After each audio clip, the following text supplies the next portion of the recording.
Nagsalita si Zophar. 11 kabanata. Pagkatapos, sumagot si Zophar na taga Naama, "Hindi dapat palampasin itong mga sinabi mo. Hindi mapapatunayan ng isang tao na wala siyang kasalanan sa pamamagitan lang ng kanyang mga salita. Sa tingin mo ba'y mapapatahimik kami ng mga sinasabi mong walang saysay? Akala mo ba'y hindi ka namin sasawayin sa iyong panunuya? Sinasabi mong tama ang iyong paniniwala at matuwid ka sa paningin ng Diyos. Magsalita sana ang Diyos laban sa iyo at sabihin sa iyo ang mga bagay na hindi mo pa alam. May mga bagay na alam mo na. May mga bagay ding hindi mo pa alam. Alam mo bang ang parusa ng Diyos sa iyo ay kulang pa sa nararapat sa iyo? Kaya mo bang unawain ang lahat-lahat tungkol sa Diyos? Mas mataas pa ito kaysa sa langit, at mas malalim pa kaysa sa lugar ng mga patay.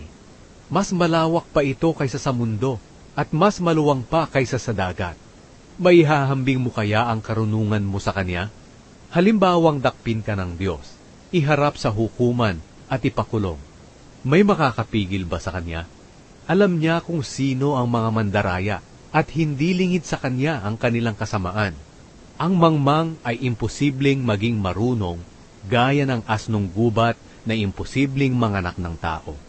Job, kung magsisisi ka at lalapit sa Diyos at tatalikuran ang iyong mga kasalanan, at kung pati ang sambahayan mo ay magsisisi sa kanilang kasalanan, tiyak na hindi ka na mapapahiya.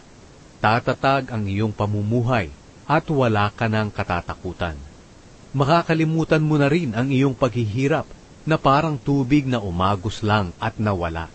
At ang buhay mo'y magiging mas maliwanag pa kaysa sa sikat ng araw sa katanghaliang tapat. At ang dati mong buhay na madilim ay magiging maliwanag na parang umaga. Mapapanatag ang buhay mo dahil may bago kang pag-asa. Iingatan ka ng Diyos at makapagpapahinga ka ng walang kinatatakutan. Matutulog ka ng walang mananakot sa iyo, at marami ang hihingi ng tulong sa iyo. Pero ang masasama ay mabibigo at walang patutunguhan, at ang tanging pag-asa nila ay kamatayan.